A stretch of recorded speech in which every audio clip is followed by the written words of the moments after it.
तो आप जो है ना इस टीआरएस सरकार के दामन को छोड़कर फौरी तौर पर आप लोग इस्तीफ़ा दे दें। ख़ास तौर पर मैं सलीम साहब से कहता हूं कि ये मुकम्मल जिम्मेदारी आपके ऊपर है, क्योंकि आप वक्फ बोर्ड के चेयरमैन हैं और आपके इल्म में लाए बगैर जो है ना ये मसाजिद शहीद नहीं की जा सकती और आपने मुसलमानों को धोखे में रखा है। ये शहर की तीसरी मस्जिद है जो पहली एक खाना मस्जिद को हमारे चैनल को सब्सक्राइब नहीं किया है तो आपको यहाँ सब्सक्राइब बटन दिख रहा है, उसे क्लिक करिए और सब्सक्राइब कीजिए और साथ ही साथ बेल आइकॉन को भी क्लिक करिएगा जिससे कि आपको ताज़ा अपडेट मिलते रहे। ऑल इंडिया सूफी उलमा काउंसिल के सदर हकीम सूफी शाह मोहम्मद खैरुद्दीन खादरी ने सेक्रेटेरिएट में मौजूद मसाजिद के तहफ़्फ़ुज़ में नाकामी पर वज़ीर दाखिला मोहम्मद महमूद अली और सदर नशीन वक्फ बोर्ड मोहम्मद सलीम को फौरी तौर पर इस्तीफ़ा दे देने का मुतालबा किया है। खैरुद्दीन खादरी ने बताया कि केसीआर के काले दौर में अब तक हैदराबाद की 3 मसाजिद को शहीद कर दिया गया है और इस किस्म की किसी भी वाक़े में कोई कार्रवाई नहीं हुई है। इन्होंने मजीद बताया कि मसाजिद की शहादत को हरगिज बर्दाश्त नहीं किया जाएगा। आज का दिन रियासत तेलंगाना के लिए एक सियाह दिन है और जनाब केसीआर साहब जो अक़लियत और मुस्लिम दोस्ती का जो दम भरते थे, आज उनके चेहरे से ये झूठ का नकाब उतर चुका है। सेक्रेटेरिएट के 2 मसाजिद और 1 मंदिर को जो मिसमार किया गया है, ऑल इंडिया सूफी उलमा काउंसिल 1 साल पहले इस बात का ऐलान किया था कि जिस वक्त एक खाना मस्जिद अंबरपेट शहीद की गई थी, उसी वक्त से ये खदशा लगा हुआ था कि टीआरएस हुकूमत के निशाने पर कई मसाजिद है और आवाम को ये समझना चाहिए कि ये सेक्रेटेरिएट की मसाजिद पर के शहीद करने के बाद फिर आगे जो है ना ये खामोश बैठने वाले हैं। ये हमारी सोच और फिक्र गलत है, बल्कि ये केसीआर साहब ये मुकम्मल तौर पर आरएसएस के एजेंडे पर अमल कर रहे हैं। और मैं ये बात कहूँ तो बेजाना होगा, जिसको ये नो अपना गुरु मानते हैं पीवी नरसिम्हा राव जो बाबरी मस्जिद के कातिल हैं, उन्होंने उनकी 1 साला तकारीब मनाने का ऐलान जो किया है और आज जो मसाजिद को शहीद कर कर उन्होंने बकौल उनके गुरु को उन्होंने श्रद्धांजलि दी है।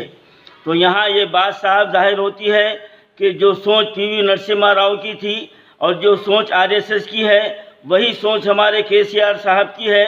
लेकिन केसीआर साहब को ये भी ज़हन नशीन रखना चाहिए कि आज पीवी नरसिम्हा राव के ख़ानदान को कोई पूछने वाला नहीं है और ये बात जो है ना आप पर भी आने वाली है।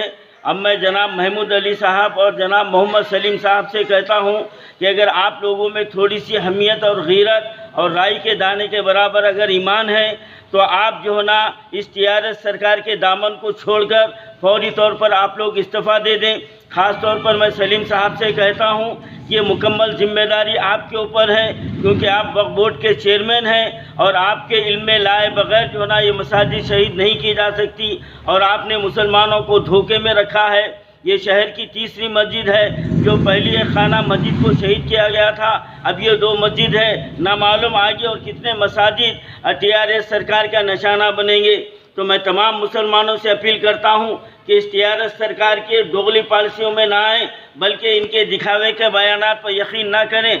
और बिलखुसूस महमूद अली साहब और मोहम्मद सलीम साहब को अगर जो ना थोड़ी सी हमियत और ईमान राई के दाने के बराबर है, तो आप दोनों को इस्तीफ़ा दे देना चाहिए और जितने मुसलमान जो टीआरएस में शामिल हैं उनको भी मुस्तफ़ी हो जाना चाहिए और यहाँ से एक मुनज़्ज़म पैमाने पर टीआरएस सरकार के ख़िलाफ़ एक जो ना तहरीक शुरू करने की ज़रूरत है। इंशाअल्लाह ताला ऑल इंडिया सूफी उलमा काउंसिल इसके लिए एक मुस्बित राह अमल हम जो है ना इसको तय कर रहे हैं और इंशाअल्लाह हम जो है ना इसके ताल्लुक़ से बहुत बड़ा एहतजाजी प्रोग्राम भी मुनज़्ज़म करेंगे और टीआरएस सरकार की इस घिनौनी हरकतों पर हम खामोश बैठने वाले नहीं हैं। और इंशाअल्लाह ताला टीआरएस सरकार को यकीनन अल्लाह ताला इनको तो जड़ से उखाड़ फेंकेगा। लेकिन केसीआर साहब जिस तरह से पीवी नरसिम्हा राव के ख़ानदान का कोई वजूद बाकी नहीं रहा, उनकी औलाद को कोई पूछने वाले नहीं रहे, आपके साथ भी यही मामला होने वाला है। और हमारे महमूद अली साहब और हमारे यूसुफ साहब, हमारे सलीम साहब, आप भी जहन नशीन रख लीजिए कि आपके साथ भी जो होने वाला है आप सोच नहीं सकते। अगर आप अभी भी वक्त है, फौरी तौर पर आप अपने ओहदे से इस्तीफ़ा दे दीजिए। और महमूद अली साहब, आप जो केसीआर साहब के हाथा चूमते हैं, पेट में मुंडी डालते हैं, आप अगर वाकई ईमान के दायरे में हैं तो आपको फौरी केसीआर से दूर हो जाना चाहिए। अल्लाह के घर की शहादत एक मुसलमान के लिए सबसे बड़ी जो है ना तकलीफ़ होती है। अगर अभी भी आपको तकलीफ़ नहीं आई तो फिर हम के आपका ईमान का अल्लाह ही हाफिज़ है। और मैं ये उम्मीद रखता हूँ कि अल्लाह ताला आप लोगों का खातिमा ख़त ईमान पर नहीं करेगा। और मैं तमाम मुसलमानों से अपील करता हूँ कि इसके लिए अब तहरीक के लिए मुस्तैद हो जाइए और केसीआर हुकूमत और टीआरएस हुकूमत के ख़िलाफ़ हमको मुनज़्ज़म पैमाने पर हमको तहरीक चलाने की ज़रूरत है। और ऑल इंडिया सूफी उलमा कौंसिल इसके लिए इंशाअल्लाह काम शुरू कर दी गई है।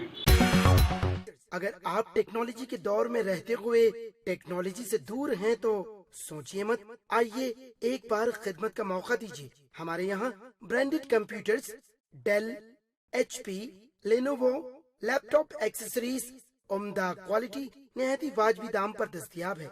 स्कूल, कॉलेज, कॉर्पोरेट, ऑफिस वगैरह में बल्क क्वांटिटी में सप्लाई की जाती है।